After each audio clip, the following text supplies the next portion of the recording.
Cześć!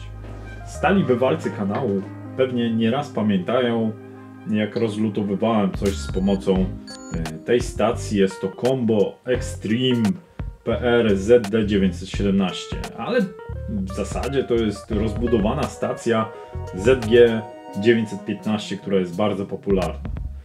Lata temu nabyłem ją w zasadzie w cenie ZG915, a interesowała mnie głównie rozlutownica. Czym jest rozlutownica? No z tej strony mamy mały dzióbek, który przykładamy do pinu na płycie, naciskamy spust, rozlutownica wydaje dźwięk, w zasadzie pompka próżniowa znajdująca się tutaj w stacji, i przez ten mały dzióbek wciągana jest płynna cyna do zbiorniczka. Do usunięcia cyny spada możemy także posiłkować się bardziej tradycyjnymi narzędziami, takimi jak tutaj taka plecionka, to jest bardzo cienka plecionka, no albo taki po prostu tradycyjny odsysacz, który jest także bardzo popularny. Jest w zasadzie tak prostą budową, tutaj nie ma co się zepsuć. Jeżeli się zapcha, to po prostu odkręcamy tą górną część, opróżniamy ten cylinder, w środku jest sprężyna. Jest to bardzo w zasadzie niezawodne narzędzie do pracy. Bardzo często ratuje też tyłek w momencie, kiedy na przykład taka stacja się zepsuje, a nie mamy nic innego pod ręką. Tego typu odsysacze elektryczne zdecydowanie przyspieszają pracę przy naprawach urządzeń. Szczególnie kiedy wzmacniacz jest przeznaczony na przykład do całkowitego remontu lub chociażby recapingu. Niestety moja stacja ZD917, a dokładnie część rozlutownicy, zaczyna mi coraz częściej płatać figle. Tutaj po wymianie filtrów, po czyszczeniu, stacja w zasadzie działa poprawnie kilkanaście zasan. Po czym znów jest problem i nie jest już w stanie wyciągnąć cyny. Efekt jest taki, tak jakby w ogóle przestała ssać tą cynę. Stacja funkcjonowała poprawnie przez okres 4 lat. No i myślę, że już przyszedł czas, aby rozłożyć pompkę próżniową, która znajduje się tutaj w tej części, i przyjrzeć się zużyciu elementów eksploatacyjnych tejże właśnie pompki. Przed zakupem zdawałem sobie sprawę, że jest to stacja tania, chińska i raczej nie została zaprojektowana do intensywnych prac. Natomiast na plus takich stacji jest fakt dostępnych od ręki nowych części zamiennych za niewielkie pieniążki. Dziś nie będę zajmował się serwisem tej rozlutownicy, ale dajcie znać w komentarzu, czy chcielibyście zobaczyć, jak przeprowadzam serwis właśnie takiej stacji, plus dodatkowo wykonać modyfikacje zasilania. Jak każdy szanujący się warsztat, tak i ja dążę do stopniowego polepszania jakości używanych narzędzi do pracy. Więc od jakiegoś czasu już szukałem rozlutownicy w kategoriach markowej, niedrogiej i niezawodnej. Nie wiedziałem, czy uda mi się spełnić wszystkie moje kryteria, ponieważ o niezawodności urządzenia dowiadujemy się dopiero po czasie użytkowania.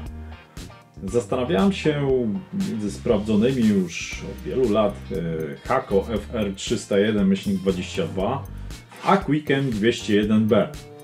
Natomiast ostatnio w ofercie Quicka pojawiła się stacja Quick TVP2, zaraz, poprawka, TV2, model, który de facto posiadam. Niektóre parametry ma nawet lepsze od Quicka 201B i w dodatku jest tańsza. Przed zakupem przekopałem internet w temacie recenzji opinii Quicka TV2, ale nie natrafiłem na wiele informacji. Sami przetestujmy stację, zaczynając od unboxingu. Kartonik jest dość wysoki, dlatego będę wyrzucał zawartość kartonu na stół. Tak chyba będzie po prostu łatwiej. Instrukcja obsługi, instruction manual, jakiś tajemniczy kartonik, drugi tajemniczy kartonik, podstawka pod samą stację, fajna gruba blacha, widać, że ciężka jest ta podstawka, plus tutaj są do czyszczenia grota od razu i sama stacja lutownicza, która naprawdę jest też z 2 kg myślę, że waży. To, co mi się rzuciło w oczy samej stacji, która tutaj ma fajne takie rączki na bokach. Z tyłu ma standardowe gniazdo na przyłącze przewodu komputerowego, to jest przełącznik. Informacje na tabliczce znamionowej, że jest to 220V zasilania oraz 200W, 50 Hz, 3 A i tak dalej. Otwór wentylacyjny. Dodatkowo tu mam ciekawe złącza. No jest tym USB nawet, rozlutownica. No taka ciekawostka. Zaraz zobaczymy, do czego ona będzie służyło. Z przodu pewnie jest przyłącze na sam pistolet oraz na pompkę próżniową. No jakość wykonania to jest plastik, ale jest to gruby plastik, fajnej jakości plastik, także no czuć tą po prostu jakość już automatycznie. Literatury na bok. Zakładam, że tutaj będą... Aha.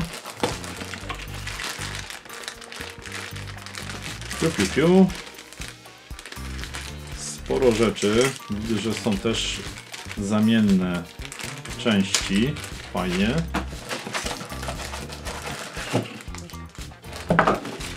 To jest chyba przewód zasilający.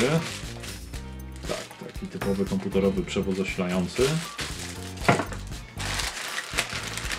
I tutaj mamy w paczuszce. Zakładam, że to jest przewód do uziemnienia.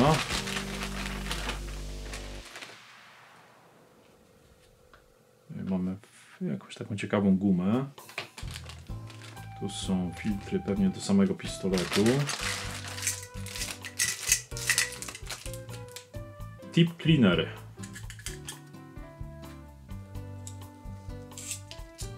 Aha. Mamy zestaw takich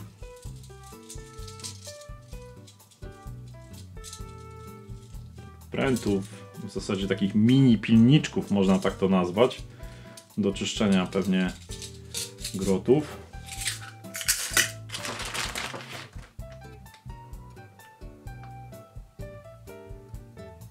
Tutaj pewnie do przepychania. Tutaj jest jeden grot. AN01-10. To myślę, że są kolejne części zamienne, bo poznaję. ZD915 ma podobną taką gumeczkę do trzymania cylindra. To jest filterek. No to jest fajna rzecz, ten filterek, bo tutaj w ZG915 tego nie ma, a wiem, że topnik, który wciągany jest przez pistolet, po prostu trafia bardzo często nawet do samej pompki znajdującej się tutaj w tej stacji, więc to się chyba, zakładam, montuje tutaj jeszcze przed samą pompką. Jakieś wiertełko. A, jeszcze mamy dwa inne typy. AN116 faktycznie to jest dość duży. 1.08 no to jest mniejszy. I to zakładam, że będzie sam pistolet. No, ponownie zapakowany fajnie. No sam pistolecik jest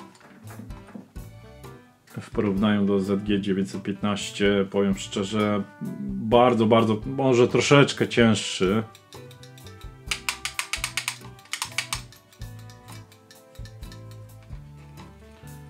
Ten tip jest, widać, jest zdecydowanie krótszy i zbiorniczek jest tutaj zdecydowanie większy. Wtyczka ma taki tutaj zameczek, który podejrzewam przy wyciąganiu trzeba wcisnąć, także szansa, że ktoś pociągnie i wyskoczy, to, no, to musiałoby zerwać ten zamek.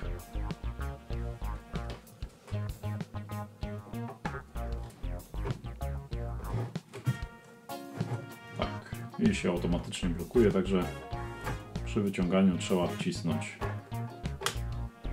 rozblokowanie. Mamy jeszcze ten filtr, więc zakładam, że chyba się go tak wkłada. A tą część, tu jest coś napisane. It must be connected to the main unit through outside filter. Ok, czyli tutaj już zalecają, żeby ten filtr był podłączony obowiązkowo. I tutaj jest strona Connect to the main unit, także naprawdę nawet nie trzeba czytać specjalnie instrukcji, jak to podłączyć, bo jest to naprawdę, o, tu jest napisane Connect to the gun, Tutaj jest Connect to the Main Unit, także naprawdę sporo takich wskazówek pozostawiali panowie z Quicka, żeby to poprawnie podłączyć, nawet nie czytając instrukcji.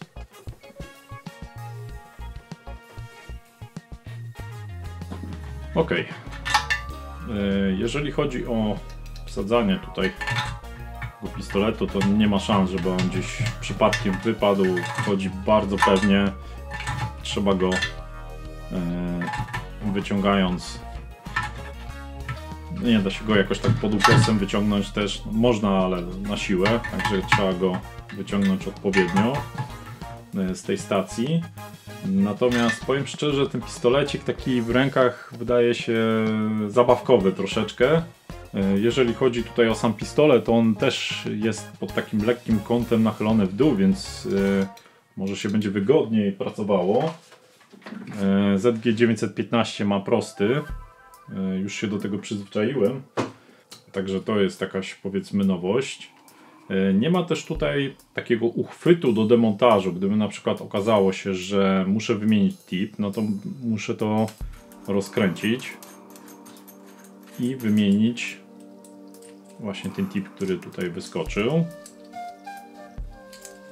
końcóweczkę, na większą lub mniejszą.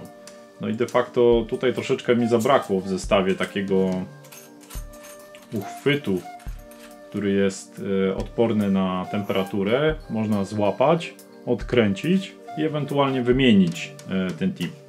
Z tego co chyba pamiętam, w którejś z rozlutownic, którą sprawdzałem, był taki tip. No i wiadomo, że to się przydaje, bo w innym przypadku to trzeba po prostu używać cążek, kiedy jeszcze jest rozgrana lutownica i no i to może stwarzać problem w postaci po prostu poparzenia. No, dla jakiegoś człowieka, który już na co dzień jest obyty z taką rozlutownicą, nie jest to problem, no ale wiadomo, że fajnie by było, gdyby taki element do wykręcania już był. Wracając jeszcze do tyłu stacji, to tak jak wcześniej wspomniałem, tutaj jest podłączenie zasilania i przełącznik zasilania. Tutaj mamy podłączenie do uziemienia i tutaj jeszcze mamy takie 4 wejścia, które nie są niestety opisane w instrukcji. W związku z tym, jeżeli ktoś wie, od czego są te wejścia, bo ja tutaj w instrukcji nie znalazłem nawet wzmianki, że takie wejścia występują chociażby na jakimś schemacie, to dajcie znać w komentarzu, od czego są te wejścia, bo de facto podejrzewam, że będziecie się znali nawet lepiej niż ja, od czego są te wejścia, co tu jeszcze można podłączyć. Musi być jakieś specjalne, dedykowane połączenia przez Quicka. Tu jest RJ45 i niestety jest za wąskie to wejście, to gniazdo. Ok, przeprowadźmy sobie pierwsze odpalenie stacji i powiem szczerze, jeżeli chodzi o instrukcję, instrukcja jest fajnie napisana, bo jest de facto każdy punkt krok po kroku opisane, co na wyświetlaczu występuje, jak ustawić poszczególne funkcje, jak ją złożyć. Przede wszystkim jest kalibracja temperatury, jest rozbudowane menu, są jakieś bardziej zaawansowane adresy, w związku z tym te wejścia z tyłu prawdopodobnie sądzę, że od jakiejś komunikacji jest, tylko nie wiem dokładnie jaki rodzaj komunikacji. Można skalibrować temperaturę, także polecam. Szkoda, że niestety, że nie jest ona napisana w języku polskim, bo wiele osób no, nie zna angielskiego, w związku z tym taka instrukcja w języku polskim jest bardzo przydatna do tego, żeby poprawnie uruchomić tą stację, skalibrować. Jest też w razie czego informacja, jaka jest rezystancja w celu diagnostyki na przykład samej grzałki w pistolecie. Ok, to przechodzimy do pierwszego oficjalnego odpalenia.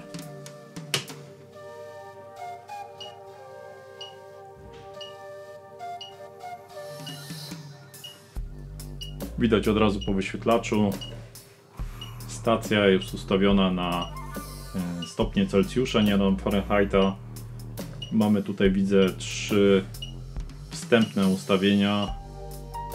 Zakładam, że jest ustawienie w tym momencie pierwsze, bo jest channel 1. Możemy sobie ustawić ustawienie drugie i trzecie. Jeżeli chodzi o wyświetlacz, patrzę tutaj od boku i od góry jest bardzo czytelny. Widać, że kąty, pod którymi możemy patrzeć na wyświetlacz, jest bardzo duży.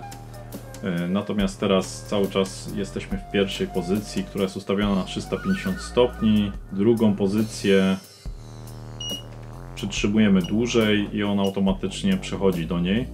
Już czuję, że lutownica się rozgrzała.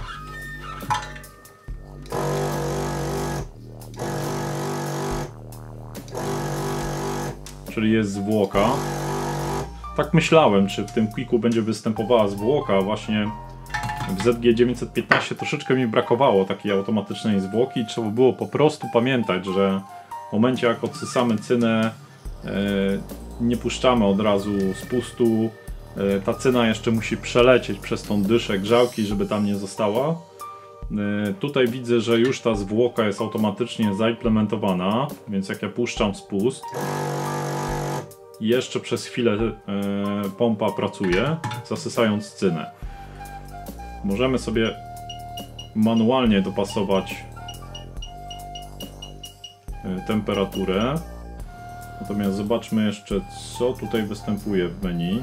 Stację możemy sobie wyłączyć tym tylnym przyciskiem, ale także tutaj z przodu, przytrzymując 2 sekundy przycisk Power. Załączamy ją z powrotem i tak jak widać, temperatura już spadła. Aby wejść w menu tutaj stacji, należy przycisnąć 2 i 3 w jednym czasie.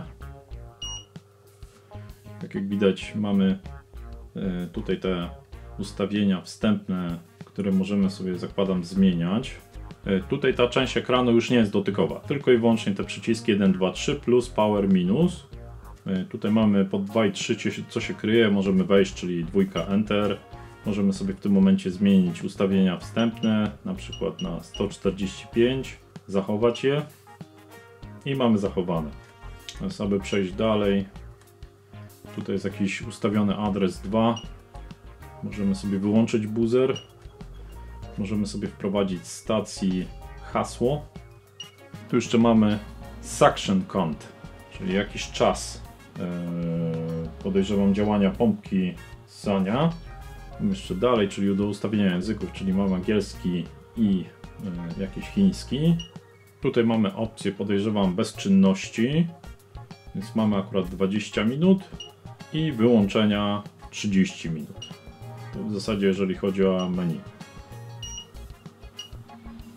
Ok, czyli jeżeli jesteśmy w menu, to widzę, że temperatura nam spada, czyli on wyłącza się z pracy. Ale nagrzewa, to jest petarda, jak szybciutko. I to w zasadzie tyle, jeżeli chodzi o samą stację. Jak na razie jestem zadowolony. Zaraz sobie przeprowadzimy jakieś próby wylutowania. Nie będę, że tak powiem, podłączał ZG915 z uwagi na to, że tak jak mówiłem wcześniej, no ma teraz kłopot ze ssaniem, więc muszę rozłożyć pompkę, ale przynajmniej przetestujemy tą stację. Przeprowadzimy sobie teraz takie trochę nierówne testy, bo już widziałem, jak szybko ten Quick się nagrzewa. Mianowicie zmierzymy temperaturę, jaka rozlutownica w jakim czasie osiągnie temperaturę 400 stopni. I tak ustawiłem na obu 400 stopni. Na obecną chwilę groty są, no, mniej więcej tu jest temperatura w okolicach 23 stopni, więc one są w miarę w podobnej temperaturze. Ustawimy czas i w zasadzie możemy startować.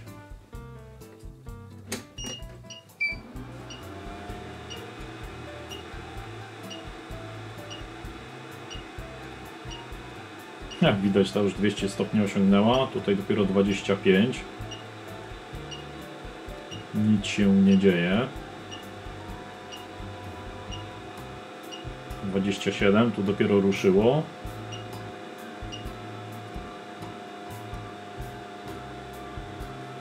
I Quick osiągnął swoją temperaturę w czasie 20 około sekund, 6. Quick osiągnął swoją temperaturę w czasie 26 sekund. Tutaj natomiast powolutku rośnie do góry.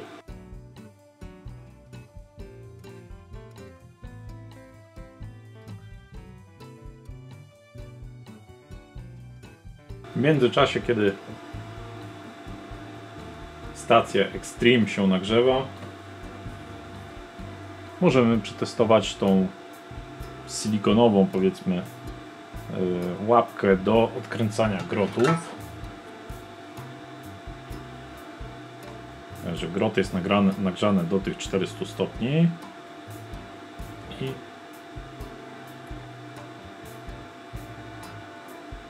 temperatura, czuję, że się ciepła robi, ale de facto jakby chwilę postała ta rozlutownica, a sama łapka, tak jak widać, nic się niedobrego nie wydarzyło, także jest odporna na tą temperaturę, do jakiej rozgrzewa się rozgrzewa się rozlutownica. Więc to jest na plus. Też nie śmierdzi tak chińską gumą. W zasadzie nie ma w ogóle zapachu. Także to jest też świetna informacja, no bo generalnie jak dotykamy grotu, no to te niektóre chińskie dodatki, które są do... O!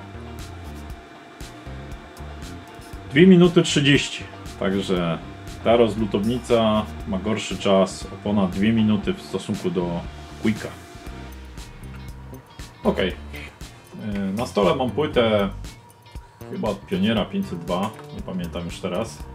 W każdym razie przetestujemy rozlutownicę, jak ona funkcjonuje. Mam tutaj kilka potencjometrów, baz wysokich i balansu. Wylutujemy je, zobaczymy, czy uległy uszkodzeniu oraz jak wylutowuje. Pierwszy potencjometr wylutuje bez topnika. Też bardzo często używam topnik, aby ułatwić topienie tej cyny i wciąganie. I zobaczymy, jak bez topnika sobie poradzi z wylutowaniem. Załączamy, zostawiamy na tych 400 stopniach. No w ogóle petarda, jak to szybko się rozgrzewa.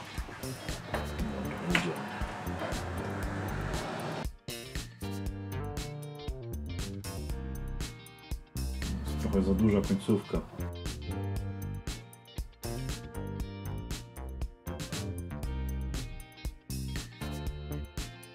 Zmienię tą końcóweczkę na troszeczkę inną.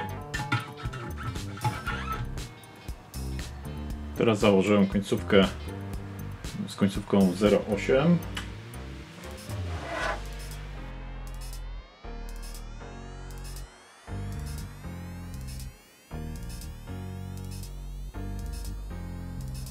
Nie mam teraz tak duże końcówki, żeby tutaj te nóżki, które trzymają cały potencjometr do PCB, żeby wyciągnęły, ale wszystkie nóżki tutaj od ścieżek danego potencjometra są wylutowane.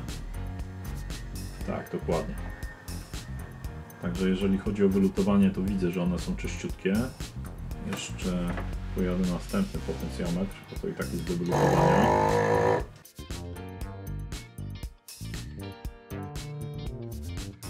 Tak jak widzicie, to jest ten pierwszy i tu jest drugi. Każda nóżka powinna być raczej wolna. Zmierzymy jeszcze sobie temperaturę na grocie w momencie, kiedy temperatura jest osiągana, czy jest to te 400 stopni, oraz czy w momencie, kiedy włączamy odsysanie, czy temperatura nam spada w dół. Bo tutaj nam pokazuje, że temperatura jest stała, oczywiście, natomiast gdzie wykonywany jest pomiar temperatury, tego tak na dobrą sprawę jeszcze nie wiem, ale mam urządzenie do tego, żeby ewentualnie sprawdzić, jak wygląda temperatura tutaj na czubeczku grota, bo to jest najistotniejszy punkt de facto, bo to jest punkt styku z cyną. No i ewentualnie jeżeli pojawi się tutaj odsysanie, to tu temperatura będzie spadać najszybciej. Dobra, przygotowałem taki setup. Tutaj będzie miernik. Załączę go, mam nadzieję, że będzie widać ten wyświetlacz. I załączamy rozlutownicę do pracy.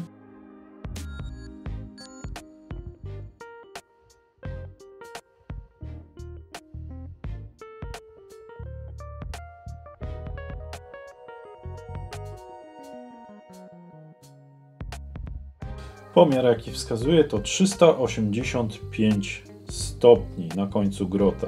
Teraz zrobimy pomiar w przypadku przyciśnięcia i aktywacji pompy próżniowej.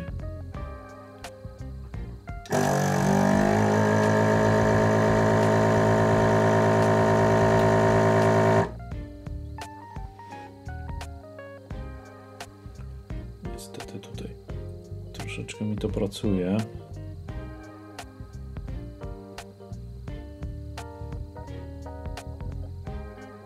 Trzysta 80.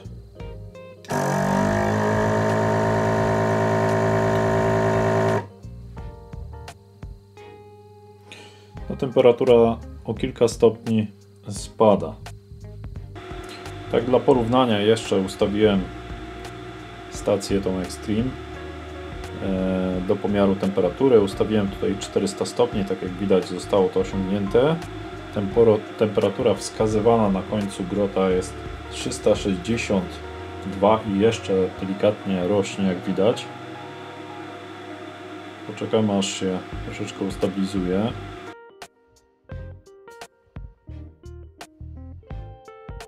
...381. Dobra, i teraz jak wciśniemy spust,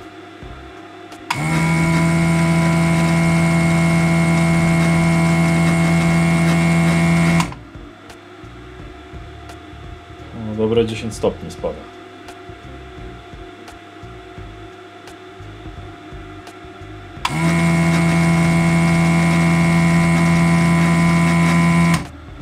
Natomiast tutaj według odczytów dopiero teraz temperatura zaczyna spadać. Także jeśli chodzi o stabilizację temperatury na końcu grota, to tutaj oczywiście Quick wygrywa, ale osobiście jakoś specjalnie nie odczuwałem wielkich problemów podczas używania tej stacji Extreme. Także te kilka stopni różnicy w tą czy w tą, no akurat w moim przypadku, kiedy głównie będzie stosowana do wylutu elektroniki powszechnej, to akurat nie jest wielki dla mnie problem, że fluktuacje temperatury były na poziomie około 10 stopni. Myślę, że jeszcze pozostała jedna kwestia do poruszenia przed przejściem na podsumowanie, a mianowicie jak wygląda wymiana elementów eksploatacyjnych. W przypadku pistoletu, bo de facto najczęściej będziemy tutaj zaglądać, bo tu jest ten filtr, wymiana filtru wygląda w ten sposób, że trzeba nacisnąć ten czerwony przycisk, odciągnąć, to jest wszystko na sprężynie i de facto ten cylinderek już sam wyskakuje, naprawdę bez większych problemów można go wyciągnąć. Jak widać, już troszeczkę tam się nagromadziła ta cyna. Bez większego kłopotu można wsadzić ten cylinderek do środka i tyle. Czyli dostajemy się tutaj do tego filterka pierwszego oraz do całego cylindra, żeby go można było wyczyścić i de facto mamy temat zakończony. Oczywiście tutaj jest jeszcze kolejny filterek po drodze. Ten już wizualnie jest taki przezroczystej obudowie, więc jak będzie z nim kłopot, no to oczywiście będziemy wizualnie go widzieć, że on się zapchał. Nie widzę niestety możliwości otwarcia tego elementu, w związku z tym zakładam, że trzeba po prostu cały ten element przezroczysty razem z tym filtrem wewnętrznym wymienić. Szkoda, no bo mógłby być po prostu otwieralny na pół i można było wymienić ten, przypuszczam, kawałek jakiejś tkaniny albo bibułki, które tam się znajduje. Także przejdźmy do podsumowania. Rozlutownica Quick TV2 to nowy produkt. Jakość komponentów, z jakich jest zbudowana, jest na wysokim poziomie. Dźwięk pompeczki próżniowej podczas pracy specjalnie nie dokucza, a szybkość, z jaką nagrzewa się grot, zadziwia. Podczas używania stacji ZD917 po pierwszych próbach Quicka widzę, że jest przepaść praktycznie w każdym aspekcie, no na korzyść TV2. Zdaję sobie sprawę, że stacja ZD915 kosztuje zdecydowanie mniej, no ponieważ niecałe 500 zł, a stacja Quicka TV2 lub nawet 201B Quick w okolicach 1900 zł. Ale otrzymujemy produkt markowy, dopracowany i wystarczający do moich prac jak je wykonuje. Jednym wystarczy ZD915, która jest bardzo dobrą stacją, a inni pójdą o krok dalej, kupując TV2, a jeszcze inni rozlutownicę JBC, ponieważ taką mają potrzebę. Myślę, że czas pokaże, jak spisze się długofalowo Quick. Jeśli spodobał Ci się film, kliknij kciuk w górę i do zobaczenia do następnego. Cześć!